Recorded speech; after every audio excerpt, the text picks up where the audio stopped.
আল্লাহ নবী সাল্লাল্লাহু আলাইহি ওয়াসাল্লাম বলছেন, হাদিসের মধ্যে আছে, যে ফজরের নামাজ পড়ে না, আল্লাহ রসুল বলছে ওয়া ইল্লা আসবাহা খাবিসান নফস কাসলানান, ফজরের নামাজ যে পড়ে না, রসুল বলেন সে হচ্ছে খবিস। খবিস, এটা খবিস তুই বেটা। এই তোমরা যারা ফজরের নামাজ পড়ো না, খবিস তুই বেটা, খবিস। পাউডার লাগায়, আবার পাউডার লাগাও কিত্তা, খবিস কোথাকার খবিস, আবার পাউডার লাগাও কিত্তা, fair and lovely ডলও কিত্তা।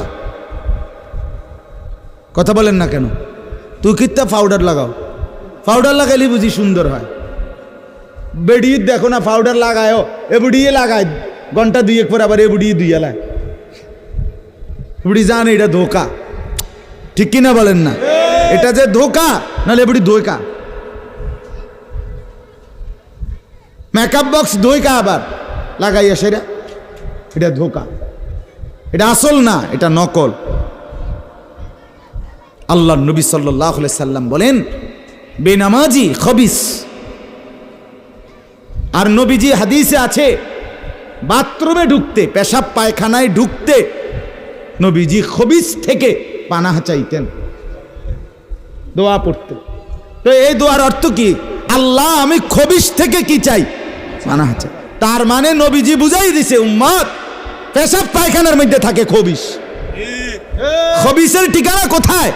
Bathroom, bathroom, toilet. আল্লাহুম্মা ইন্নী আউযু বিকা মিনাল খুবুসি ওয়াল খাবায়েস। আল্লাহ খবিস থেকে পানাহ চাই। বাথরুমে ঢুকতে বলেন, জন্য বেনামাজি খবিস। এই খবিসের ঠিকানা টয়লেট, নাপাক, এটা নাপাক, এটা অপবিত্র, অপদার্থ, এটা অকর্মণ্য। এটা জিন্দেগির আর অর্থ কি?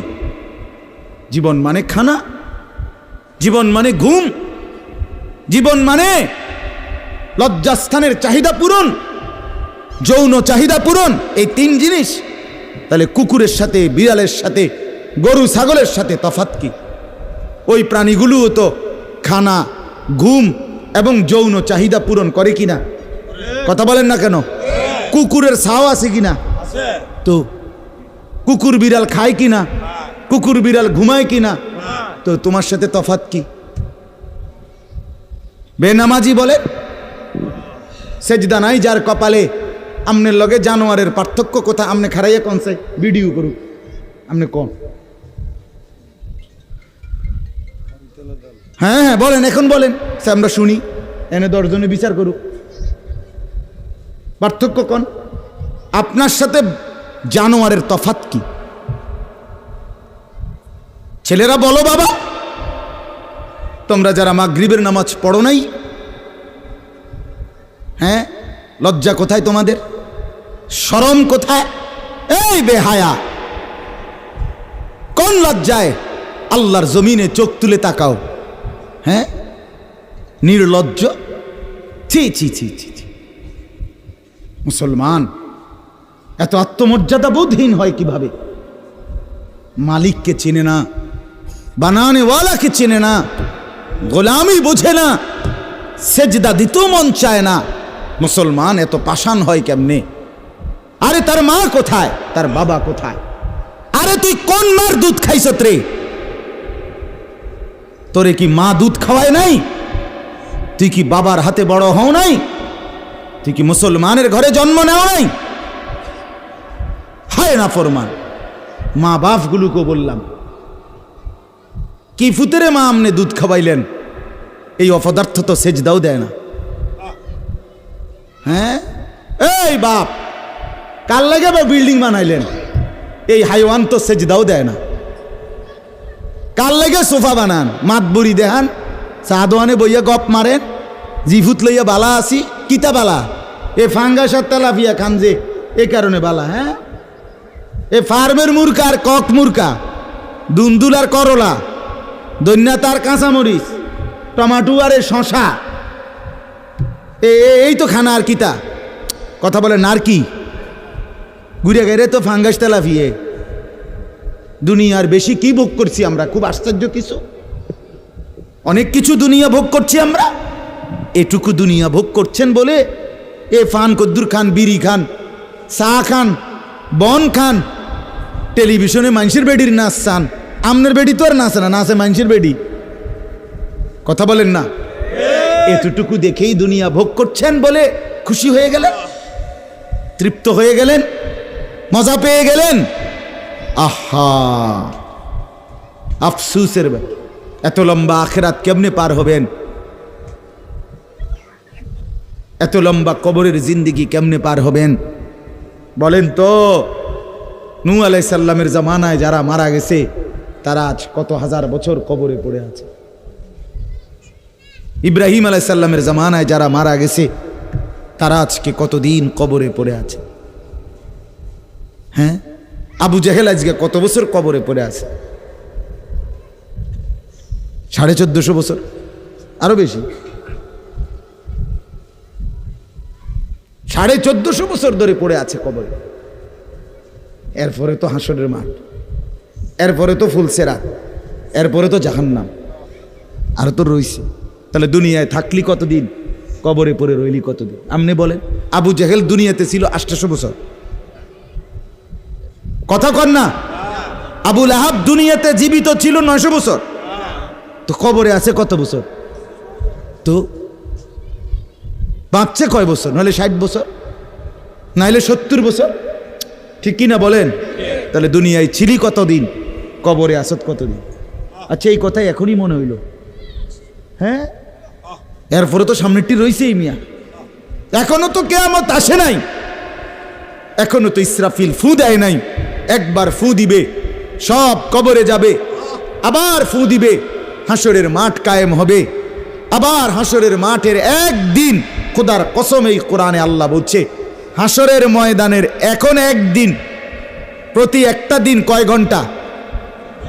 হাসরের একদিন আল্লাহ বলছে 50,000 বছর, 50,000 সানা, 50,000 বছর। হাসরের ময়দানের পুরা সময় না, একদিন, একদিন। পুরা হাসরের মাঠ কতদিন সেটা আল্লাহই জানে। প্রিয় বন্ধু আমার, নষ্ট হয়েন না। ছেলেরা আমার, বাপ, বরবাদ হইও না। মনে করো কেউ বলে নাই, তবুও নষ্ট করো না নিজেরে। বাবা বলে নাই, মা বলে নাই, সর্দারে বলে নাই, মাতবরে বলে নাই, গ্রামের মুরব্বীরা বলে নাই, কেউ তোমারে কিছু বলে নাই, তবুও তুমি নিজেরে নষ্ট করে দিও না। হযরত ইব্রাহিম আলাইহিস সালাম, পুরা কওম, আপন মা, আপন বাপ, সবাই মূর্তি পূজক, কেউ তো ওনাকে ইমানের দাওয়াত দেয় নাই, তবুও সেই ছোট্টবেলার থেকে তিনি ওইখানে থেকেই উনি খুঁজে নিছেন আল্লাহকে। কাকে খুঁজে নিছেন? আল্লাহকে খুঁজে নিছেন, আল্লাহকে তালাশ করে নিছেন। কওমের লোকেরা বলছে যে তারকা এটা রব। বলছে আচ্ছা ঠিক আছে দেখি তো। কিছুক্ষণ পরে তারকা ডুবে গেছে। বলছে কই রব আবার ডুবে কেমনে? পরের দিন এলাকার লোকরা বলছে চাঁদ, এটাই আমগো রব। বলছে আচ্ছা ঠিক আছে মানে নিলাম, দেখি তো। ভোর হতে হতে দেখে চাঁদ নাই। কিও রব যদি জায়গা তো আমি বন্দা রইলাম, রব কু? বুঝেন নাই কথা? এরপরে বলছে সূর্য, এটা বড় সড়ো মোড়া তাজা, এটাই রব। হ্যাঁ, ইব্রাহিম আলাইহিস সালাম বলছে আচ্ছা দেখি তো। সন্ধ্যা হয়েছে আর সূর্য ডুবে গেছে। তো ইব্রাহিম আলাইহিস সালাম বলছে হায় আমার কওম, কি কও ইডি তোমরা? তোমার মাথা ঠিক আছে নি? রব কেমনে এর মোড়ে নামে? রব এমন হয় কেন? বানানেওয়ালা এত দুর্বল হবে কেন? তখন তিনি বলছে ইন্নী ওয়াজ্জাহতু ওয়াজহিয়া লিল্লাযী ফাতারাস সামাওয়াতি ওয়াল আরদা হানিফা ওয়া মা আনা মিনাল মুশরিকিন। যে না কওম শোনো, আমি তোমাদের বানানো কোনো দিকে ফিরবো না, আমি ফিরছি আমার চেহারা, আমার জিন্দেগি ফিরাইয়া দিলাম ওই সত্তার দিকে যিনি 7 আসমান ও জমিন পুরাটা বানাইছে। হানিফান, একনিষ্ঠভাবে আমি শুধু তার দিকে ফিরলাম। ওমা আনা মিনাল মুশরিকিন, আমি মুশরিকদের অন্তর্ভুক্ত নই, আমি আল্লাহকে ছাড়া কাউকে মানি না। হ্যাঁ, হযরত ইব্রাহিম আলাইহিস সালামের বাবা বলছে, পুত তোরে আমি তেজ্য পুত্র করে বাড়ি ছাড়া করে দেব। হযরত ইব্রাহিম আলাইহিস সালাম বলছে, আতাজিলুকুম ওমা তাদউনা মিন দুনিল্লাহ, আব্বা আমি আমনেরে ছেড়ে দিলাম, আপনি আমার কিতে ছাড়বে? আপনি বাইর জায়গা দিতেন না, কিতে আমি আইলাম না আপনি বাইর। আমার ইমান দরকার, আমার আখেরাত দরকার। আমি বন দিয়ে কিতে করব? আমি সোফা দিয়ে করমুটা কি? আমি বিল্ডিং দিয়ে করমু কি? যার বাপে বিল্ডিং করে দিছে না, হাতে বেড়া পরে আর বিল্ডিং করতে আসছে না, কথা কয় না, বোঝেন নাই আমার কথাটা? যার বাপে জমি কিনা দিতে আসছে না, এবড়ার পরে এবড়ার ফুতে আর কোনোদিন জমি কিনতে আসছে না, তো তো কি আপনি যে একবার উল্টাইয়া গেছেন। হ্যাঁ, আরে ফুত, আমি যদি কদ্দুর কিছু করে দিয়ে যাইতাম না পারি, আমি মরলে তারা খাইব কেমনে? না, তারা চিরা খাইব। আর পরে আপনি 2 বস্তা চিরা কিনে দিয়ে যাইয়েন, আপনি মরলে আর কেউ দুনিয়াত কাম করতো না, আপনি একটা কামিলা মূর্তি আছেন, শেষ। এটা ধোকার কথা না, বলেন না কেন? তো হযরত ইব্রাহিম আলাইহিস সালাম বলছে, আব্বা আপনাকে ছেড়ে দিলাম। ওমা তাদউনা মিন দুনিল্লাহ, আল্লাহকে বাদ দিয়ে যে আপনি যাকে ডাকেন সেই মূর্তি, আল্লাহকে বাদ দিয়ে যেগুলোকে আপনি ডাকেন, বাপ আমি এগুলোকেও ছেড়ে দিলাম। এবার ইব্রাহিম নবী বললেন, ও আদউ রাব্বি, আমি শুধু কেবল আমার রব আল্লাহকে ডাক দিলাম। গোটা দুনিয়া ছেড়ে দিলাম বাপ, সংসারও ছেড়ে দিলাম বাপ, আপনি মা বাবার মায়াও ছেড়ে দিলাম, আমি শুধু আমার আল্লাহকেই ডাকলাম। আসা আল্লাহ আকুনা বিদুআই রাব্বি শাকিয়া। এবার ইব্রাহিম নবী বলেন, আব্বা আমি বিশ্বাস করি আমার ওই এক আল্লাহকে ডেকে কেউ কোনোদিন বঞ্চিত হয় না। মাখলুককে ডেকে হেরে যায়, নেতা ভুলে যায়, কর্মীও ভুলে যায়, মা বাপও অনেক সময় রাগ করে, মা বাপ অনেক সময় ভুলে যায়, সন্তানও মা বাপকে ভুলে যায়, সবখানে হইতে পারে এমন, কিন্তু আমার আল্লাহকে ডেকে কেউ এমন হয় না যে বঞ্চিত হয়। আল্লাহকে বান্দা যখন জমিন থেকে ডাক দেয় আল্লাহ রব্বুল আলামিন সাথে সাথে বলে লাব্বাইক ইয়া আবদি, আমার বান্দা আমি হাজির, বল না বান্দা কি দরকার। বান্দা আবার বলে আল্লাহ, আল্লাহ আবার বলে লাব্বাইক, আছি তো বলো না। বান্দা বলে সুবহানাল্লাহ, আল্লাহ বলে শুনছি তো বান্দা, বলো না কি চাও বান্দা। বান্দা আবার বলে আলহামদুলিল্লাহ, আল্লাহ বলে বলো না কি চাচ্ছ বলো। আল্লাহু আকবার বলে আবারও বলছি কি চাচ্ছ বলো না, আমি তো শুনতেছি, আমি তো আছি বান্দা। কিন্তু বান্দা যখন শুধু আল্লাহকে ডাকতে থাকে, জিকির করতে থাকে, তাসবিহ পড়তে থাকে, মনের কষ্ট দুঃখ বেদনা চাওয়া পাওয়া কিছুই বলে না, শুধু জিকির করে, শুধু জিকির করে, শুধু আল্লাহকে ডাকে, আল্লাহকে ডাকে, শেষ পর্যন্ত আল্লাহ খুশি হয়ে বলে বান্দা তুই যেহেতু আমাকে ডেকে মজা পাইছো, ঠিক আছে বান্দা তুমি আমাকে ডাকতে থাকো, আমি আল্লাহ তোমাকে দিতে থাকি।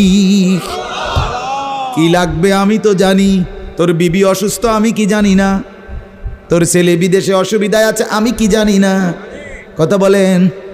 তোর যে শরীরের সমস্যা আমি কি এটা জানি না, আমি তো সব জানি, কোথায় তোর কোন মুসিবত।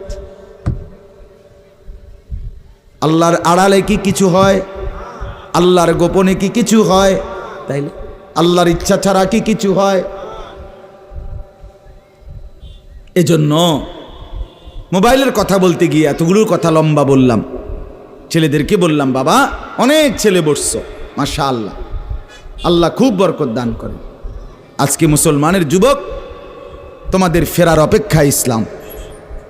তোমরা যদি নামাজি না হও, চরিত্রবান না হও, জীবনটা যদি নারীর পিছনে আর ছবির পিছনে, নর্তকীর পিছনে আর উলঙ্গ ছবির পিছনে, মদ, জুয়া, জিনা, ব্যভিচারের পিছনে শেষ করে ফেলো। এই চোখের দৃষ্টি, এই নজর, এই চোখের দৃষ্টি, এটা যদি নষ্ট করে ফেলো, গুনাহ দেখতে দেখতে, নাপাক ছবি দেখতে দেখতে, তো তোমরা নিজের জীবনই ভালো বাঁচবা কেমনে, ইসলামের জন্যই লড়বা কেমনে? আর মুসলমানের যুবক যদি হেরে যায়, মুসলমানের যুবক যদি পড়ে যায়, তো দ্বীনের জন্য জানবাজি রাখবে কে? এই বুড়ারা, 60 বছর 70 বছরের বুড়া, এবারে আর দৌড়তে পারবো? এবারে দোয়া না করবো? কথা বলেন না কেন? মুরব্বীরা কি করবে? কলিজা ছিঁড়ে দোয়া করবে। অতএব আমি আপনাদের কাছে এতক্ষণের কথার মূল একটা উদ্দেশ্য, আমি দুইটা আয়াত পড়ছি, এই আয়াতের আঙ্গিকে কথাটা বলার জন্য বলছি। আজকে আমরা গুনার মধ্যে সবচেয়ে বেশি, বহুভাবেই আমাদের মধ্যে গুনাহ আছে, বাকি এই নজরের গুনাহ আমাদের সবচেয়ে বেশি। কিসের গুনাহ বলেন না? নজরের গুনাহ। আমাদের চোখ নিয়ন্ত্রণ হারা, বাঁধন হারা। আমাদের যুব সমাজ, ছেলে মেয়ে, তাদের পুরাটা চোখ তারা মোবাইলকে দিয়ে দিছে। ওই যে আগে যে শুনছি যে স্বেচ্ছায় চক্ষুদান করত, কথা বুঝছেন না কথা? হ্যাঁ, মরণোত্তর চক্ষুদান। এই মরণোত্তর চক্ষুদান না, জীবিত চক্ষুদান। ওই দেখেন, ওই দেখেন, ইয়া দেখো, ওই মোবাইল কার হাত, হাতে সাইজ হলো ট্যাবলেট সাইজ, তার থেকে তার মোবাইল বড়। যেই অপদার্থ তার হাতেই মোবাইল দিছে, ওই সবচেয়ে বড় অপদার্থ। ওইটা একেবারেই অপদার্থ। সে যদি ভাই হয় তো ভাই অপদার্থ, বাপ যদি হয় ওইটা অপদার্থ বাপ। এই সন্তান নষ্ট করার সবচেয়ে বড় দায়ী আপন গার্জিয়ান।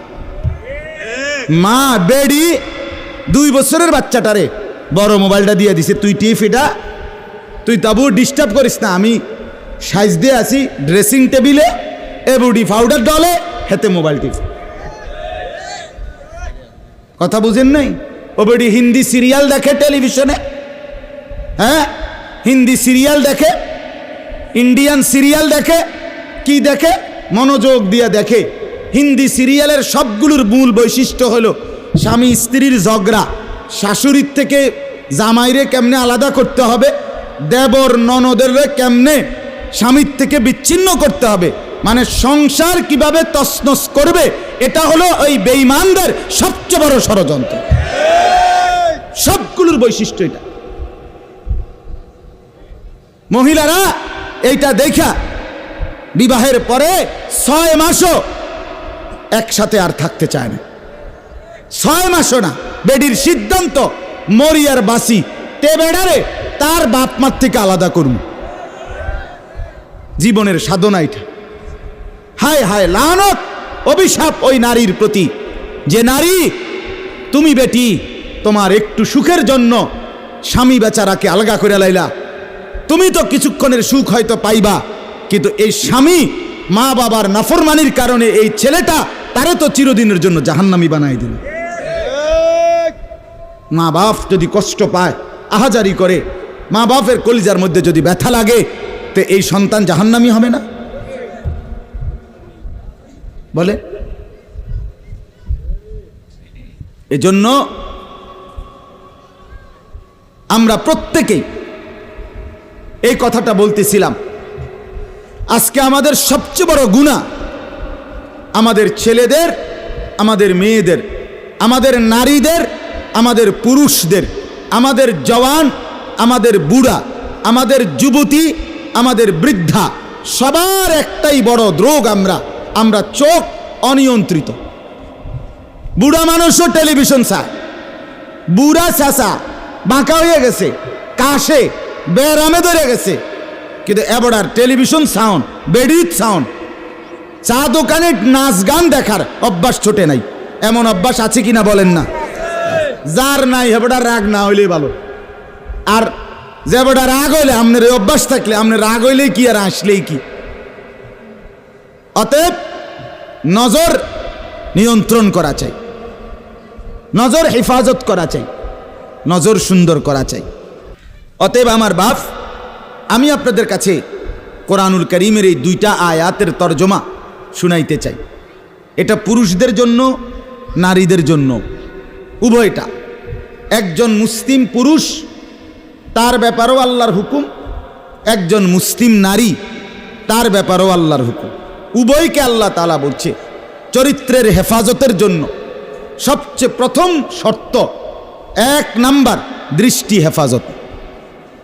কোনো মানুষের চরিত্র সুন্দর কিনা এটার প্রমাণ তার নজর ঠিক কিনা। আপনি ওই কথা শুদ্ধ কয়, ফ্যান ফিনছে, শার্ট গাও দিছে, স্প্রে লাগাইছে, কথাবার্তা এমনি কুমাইয়া কয় জি জি জি আঙ্কেল কেমন আছেন, ভালো আছেন, এ আর মাশাআল্লাহ দেখছুনিও ভদ্র ভদ্র বাইয়া পড়তে আছে একবারে বড়।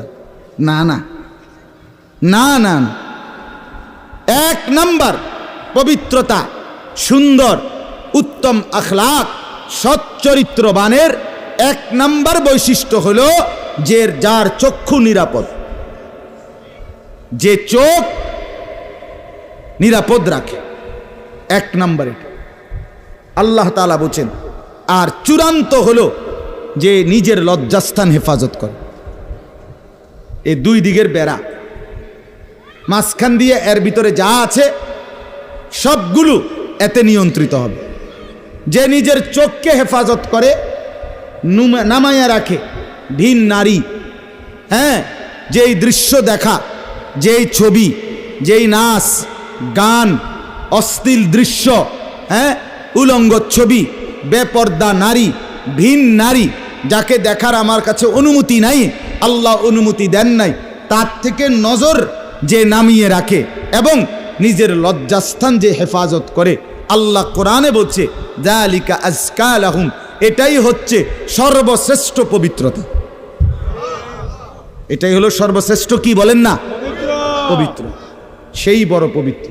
এবার এই শুদ্ধ কথা কোক আর সিটেঙ্গা কথা কোক, কথা নোয়াখাইল্লা হোক আর সিলিটটা হোক, এটা দেখার বিষয় না। দেখার বিষয় হলো তার নজর দৃষ্টি এটা নিচের দিকে কিনা, আর লজ্জাস্থান হেফাজত কিনা। এই দেখেন আল্লাহ কি বলে শোনেন। 18 নম্বর পারা 24 নম্বর সূরা, সূরায়ে নূর, এই সূরার 30 নম্বর আয়াত। আল্লাহ তাআলা বলেন, কুল, হে নবী আপনি বলুন, লিল মুমিনিন, সমস্ত মুমিন পুরুষদেরকে, পুরুষদেরকে মানে এই হুকুম কার্যকর শুরু হবে যেই ছেলেটা সাবালক হইছে, যেই মেয়েটা সাবালক হইছে, ওই দিন থেকে 100 কার্যকর। কোন ছেলের উপরে যেদিন গোসল ফরজ হয়েছে, প্রথম যেদিন তার বীর্যপাত হয়েছে, সেদিন থেকেই সে সাবালক, প্রাপ্তবয়স্ক, সেদিন থেকেই সে যুবক, সেদিন থেকে ইসলাম মানা পুরাটা 100 তার উপরে ফরজে আইন। ওই দিন থেকে তার 1 মিনিট 1 সেকেন্ড হিসাবের বাহিরে হবে না। প্রতি সেকেন্ড নিঃশ্বাসের জন্য তাকে মৃত্যু পর্যন্ত, মানে বালেগ হওয়ার দিন থেকে মৃত্যু পর্যন্ত যে হায়াত পাইছে যেদ্দুর, আল্লাহর কাছে হিসাব দিতে হবে তদ্দুর। রাতের হিসাব, দিনের হিসাব, হাঁটলে বসলে উঠলে খাইলে ঘুমাইলে, এমনকি নিঃশ্বাসের হিসাবও খোদার কসম আল্লাহর কাছে দিতে হবে। কোনো মেয়ে যেদিন তার প্রথম মাসিক শুরু হয়েছে 13-14 বছর বয়সে, সেদিন থেকে সে প্রাপ্তবয়স্কা, সাবালিকা, সে যুবতী। অতএব সেদিন থেকে মৃত্যু পর্যন্ত তার হায়াত যতদিন পাইছে, একদিনের ভালো মন্দ, জায়েজ না জায়েজ, হালাল হারাম, বৈধ অবৈধ, সব কিছুর হিসাব সে আল্লাহর কাছে দিতে হবে। কথা বুঝলেন কিনা আপনি? হ্যাঁ, এটা জরুরি, এটা জরুরি। স্বামীর কারণে, শ্বশুরের কারণে, স্ত্রী মহিলা বলেন আমার স্বামী বাধ্য করছে দেবরের সাথে দেখা করা, স্বামী বাধ্য করছে ভাসুরের লগে দেখা করতে, খোদার কসম স্বামী যদি আসমান ভাঙ্গাও মাথাত ফালায়, তারপরও স্ত্রীর জন্য এই কথা মান্য করা স্বামীর হারাম। আর স্বামী যদি এই হারাম কাজের জন্য বাধ্য করে স্ত্রীকে, এই স্বামী জালেম। এই স্বামী কি বলেন না কেন, চাচতো ভাই, জ্যাঠতো ভাই, খালতো ভাই, ফুফাতো ভাই, দুলা ভাই, তারারে কইছে বাদ বাইরা দাও, তুমি আজ্ঞায় দাও, তারা মেহমান সব সময় কি আর আইয়েনি? হ্যাঁ, যেই স্বামী বলে, যেই শ্বশুর বলে, এই উভয়টাই জালেম, নিকৃষ্ট পাপী, সীমালঙ্ঘনকারী, সীমালঙ্ঘনকারী, কোনো সন্দেহ নেই, কোনো সন্দেহ। আল্লাহকে, আল্লাহর হুকুমের বিরোধিতা করে মাখলুকের হুকুম মানা অনুমতি নাই, অনুমতি নাই। হযরত ইব্রাহিম আলাইহিস সালামের বাবা ওনাকে মূর্তি পূজা করতে বাধ্য করতে চাইছে, করছে না? কইছে না যে নরে তেজ্য পুত্র করে দেবো বেড়া? কোরআনের আয়াত। ইব্রাহিম আলাইহিস সালাম বলছে আমনেরে আমি ছেড়ে দিলাম। কিসের জন্য? ঈমানের জন্য। কিসের জন্য বলেন না? ওয়া ইন জাহাদাকা আলা আন তুশরিকা বি মা লাইসা লাকা বিহি ইলমুন ফালা তুতি'হুমা ওয়া সাহিবহুমা ফিদ দুনিয়া মা'রুফা। কোরআনে আল্লাহ বলেন, তোমার মা বাপ যদি তোমাকে আমি আল্লাহর সাথে শিরিক করতে বলে, তুমি কোনোভাবেই তার অনুসরণ করবে না। হ্যাঁ, তবে মা বাবার সাথে কষ্টদায়ক আচরণ করবে না, ব্যবহার করবে ভালো, ব্যবহার করবে উত্তম, তার গায়ে হাত দিবে না, তারে ধাক্কা দিবে না, তারে গালি দিবা না, তারে ধমক দিবা না, কিন্তু তার কথা মানবা না। কোন কথা? আল্লাহর নাফরমানির কথা, শিরিক, কুফর, নাজায়েজ, হারাম, হারাম।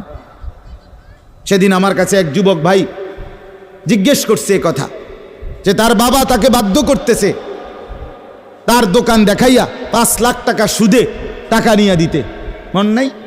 আমি পরিষ্কার আমরা বলছি যে অসম্ভব কথা। তোমার বাপ প্রয়োজনে তোমারে ঘর থেকে বের করে দিবে, দেও। এক তো তুমি তারে গালি দিও না, কিন্তু তুমি তার এই কথা মান্য না। এ কথা মানার অধিকার, যেটা আল্লাহ হারাম করছেন সেটা বাবার কথার কারণে হালাল? আরে বলেন না কেন? যেটা আল্লাহ হারাম করছেন সেটা স্বামীর কথার কারণে হালাল না। না, আমি কিতা করতাম, বেডিতে এই সমস্ত ফাঁকনা কথা কইলে হইতো না। তে বেড়া বাতানে সাইলানে আমি রাইন্দা দেই, এরপরে কিত বেডি হেতে কইতে পারবো। আরে আলাপ হোক, এসব আলাপ করলে হইতো।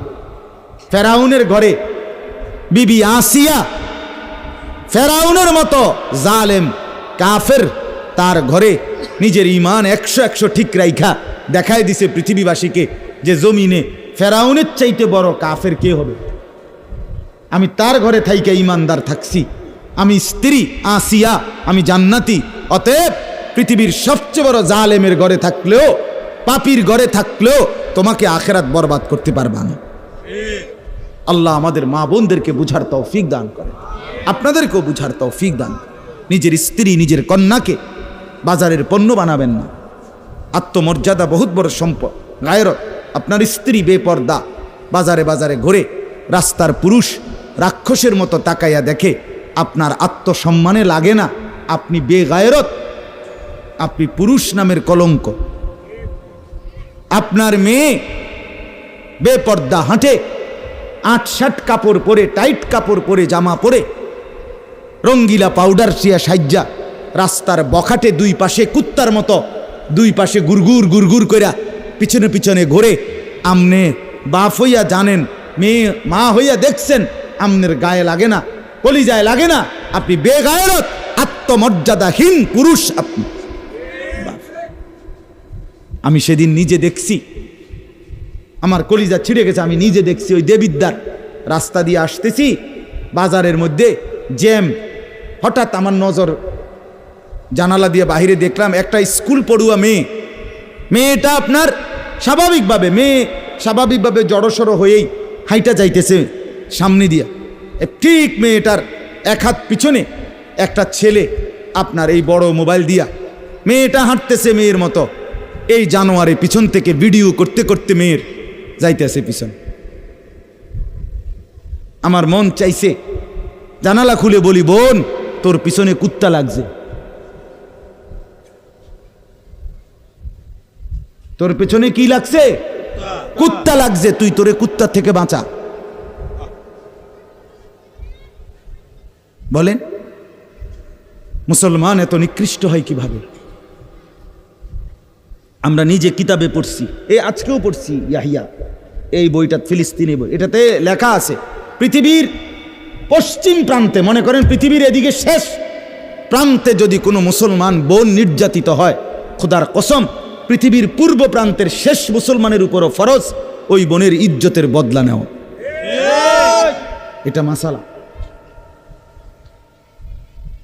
হ্যাঁ, কথা ছিল এই, মুসলমানের যুবক হবে মা বোনের ইজ্জতের পাহারাদার।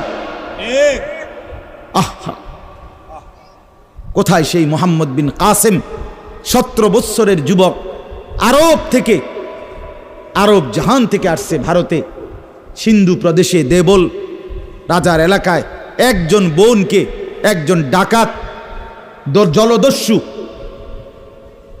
একজন পানির ডাকাত জলদস্যু তৎকালীন জামানায় একজন মুসলিম বোনের গায়ের ওড়না ধরে টান দিছিল।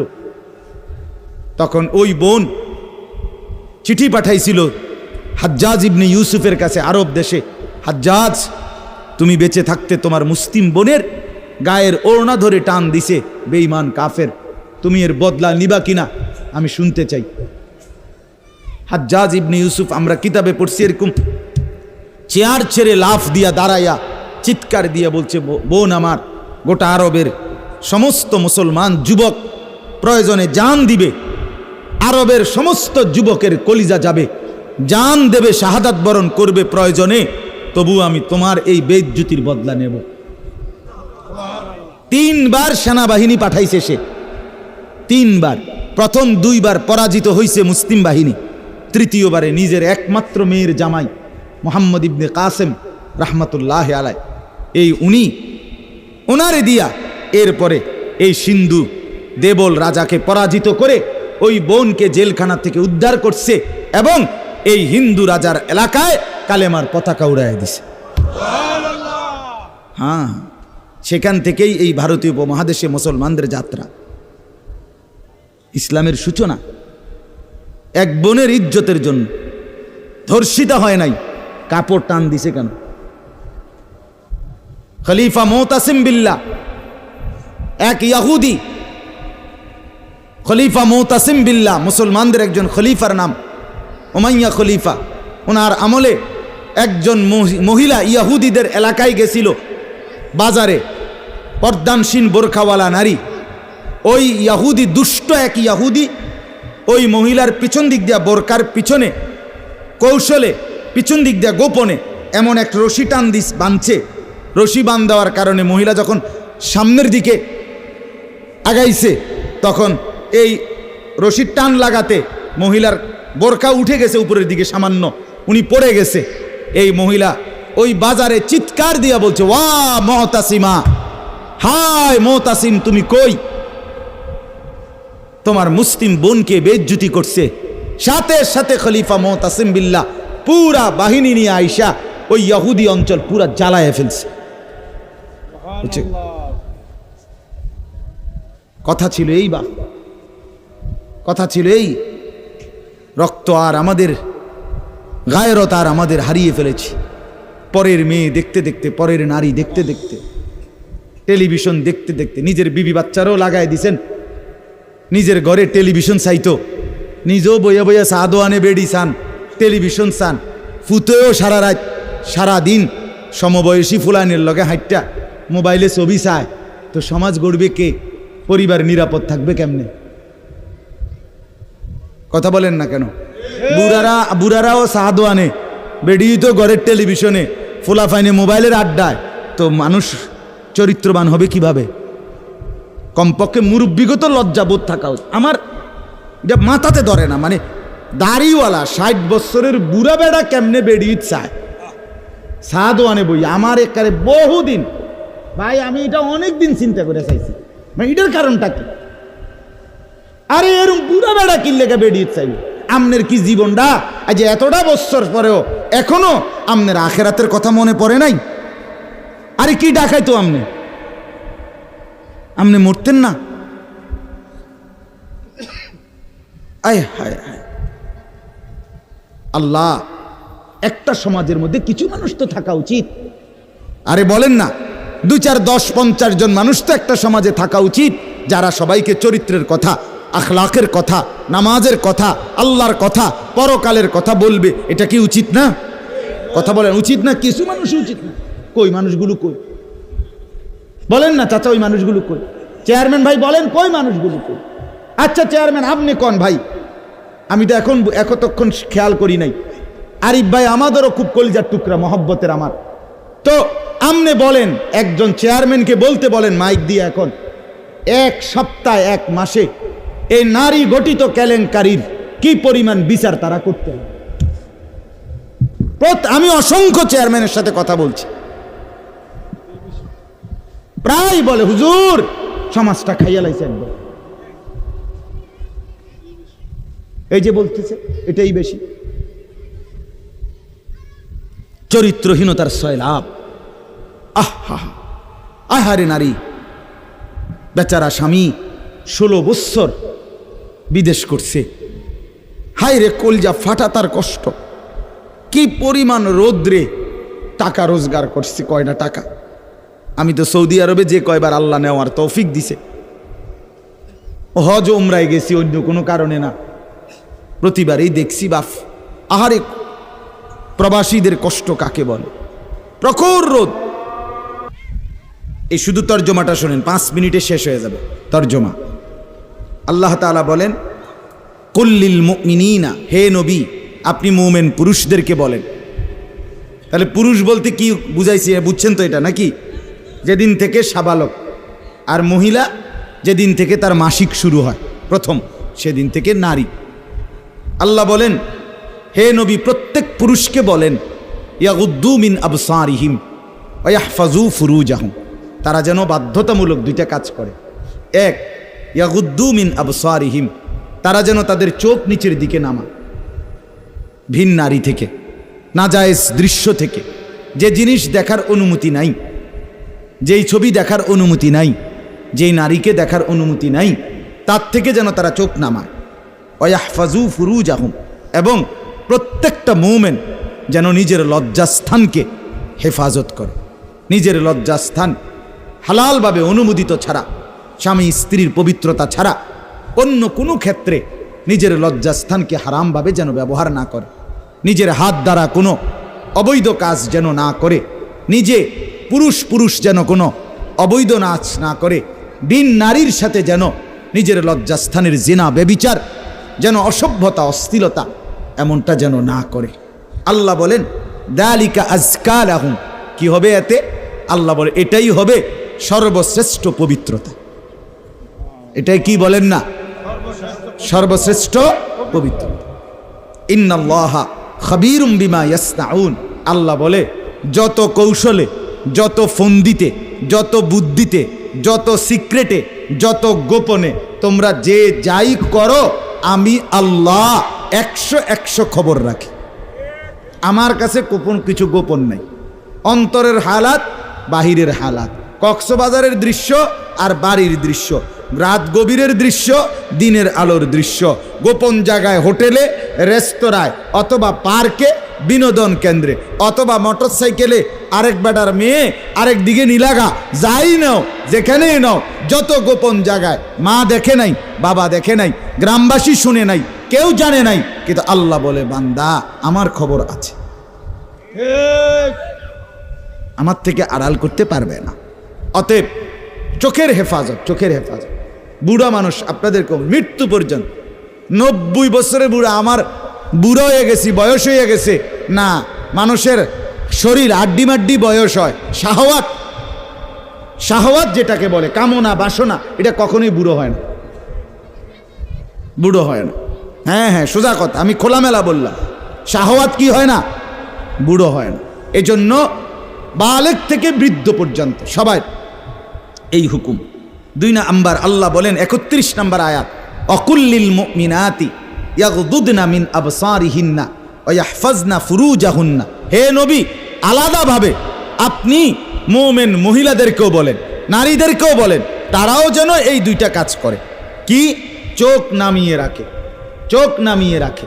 কোনো নারী যেন রাস্তার পুরুষ, ভিন পুরুষ, যাদেরকে দেখার অনুমতি নাই, এই যে দেবর, এই যে ভাসুর, চাচাতো ভাই, মামাতো ভাই, ফুফাতো ভাই, খালাতো ভাই, দুলা ভাই, এরকম মানুষগুলো যাদেরকে দেখার অনুমতি নাই, রাস্তার পুরুষ যাদেরকে দেখার, চোখ ফেলার অনুমতি নাই, তাদের থেকে যেন চোখ নামিয়ে রাখে। ওয়া ইয়াহফাজনা ফুরুজাহুন্না, আল্লাহ বলে প্রত্যেক নারীকে বলেন হে নবী তারাও যেন তাদের লজ্জাস্থানের হেফাজত করে। এক নারীর সতীত্ব, তার ইজ্জত, তার সম্ভ্রম, এটাই তার জীবনের সবচেয়ে বড় সম্পদ। যে নারী সতীত্ব হারা, যে মেয়ে ইজ্জত হারা, তার জীবনে আর 2 পয়সার কোনো মূল্য নাই। জন্তু জানোয়ারের কোনো মূল্য থাকতে পারে, কিন্তু এই বেহায়া, বেশরম, লজ্জা হারা, ইজ্জত হারা, যেটা যদি কেউ ধর্ষিতা হয় নাই কিন্তু পর পুরুষের সাথে অবৈধ সম্পর্ক করে, হারাম প্রেম করে, ভিন পুরুষের সাথে নিজের ইজ্জত নষ্ট করেছে, নিজের চরিত্র নষ্ট করেছে, খোদার কসম তার 2 পয়সার কোনো মূল্য এই সমাজে, দুনিয়াতে, আখেরাতে কোথাও নাই। সে ঘৃণিত, সে লাঞ্ছিতা নারী, এটার আর কোনো মূল্য নাই। এই জন্য বিবাহ বহির্ভূত প্রেম করার পরে, বিবাহ করার পর এই বিবাহ আর টেকে না। আমার কাছে বলি হুজুর কি গভীর সম্পর্ক ছিল, এখন বিয়ে করলাম 8 মাস না যাইতেই সংসারটা জাহান্নামের টুকরা হয়ে গেছে। আমি বললাম মূল কারণ হইল বিয়ার আগে আমনো হেবুডির কোনো দোষ ধরেন নাই, হেবুডিও আমনের কোনো দোষ ধরেন নাই, শুধুই কেবল ভালোই বাসছেন, কিচ্ছু আর কোনো ত্রুটি দেখেন নাই। তুমি না খুব ভালো, ও না এত ভালো, এডি তো ছিল আগে, যে সময় আপনি বালা বালা খাওয়াইছেন, চটপুটি, নুডলস, তারপরে বিভিন্ন বার্গার, এই সময় তো আরামে কথা কইছে। এখন যখন বিবাহ হয়ে গেছে, সংসার শুরু হয়েছে, এখন নুনের মধ্যেও দোষ, চিনির মধ্যেও দোষ। নুনও আগের মতো কড়া লাগে না, চিনিও আগের মতো মিঠা লাগে না। কথা বুঝেন না? এখন ভালোবাসা ঠুস। ভালোবাসা কি? এজন্য আল্লাহ বলেন, নারীকে বলেন নজর নামাইতে এবং নিজের লজ্জাস্থান হেফাজত করতে, বাকিটা অন্য কোনো দিন। আল্লাহ তাআলা আমাদের প্রত্যেক পুরুষ নারী, যুবক যুবতী, জওয়ান বুড়ো প্রত্যেককে নিজের চরিত্রের সৌন্দর্যের জন্য চোখ দৃষ্টি নামানো এবং লজ্জাস্থান হেফাজত রাখবার তৌফিক দান করেন। আল্লাহ তাআলা কবুল করেন।